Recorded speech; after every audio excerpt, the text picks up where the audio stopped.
Hey guys, and welcome back to this channel. In this video I'll be showing you guys how you can make a PDF into a Google Doc.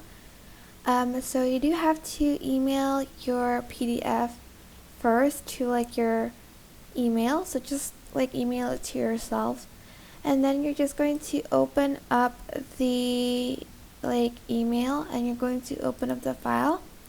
Then up here you're just going to select open with, and after that you're just going to select Google Docs.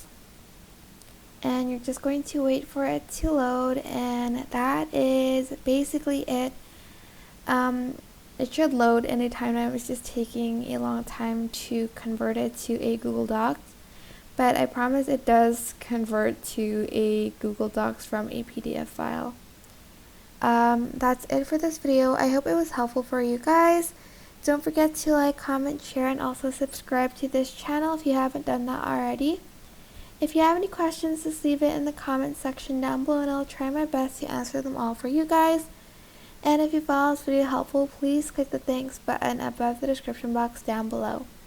Thank you so much for watching. Bye!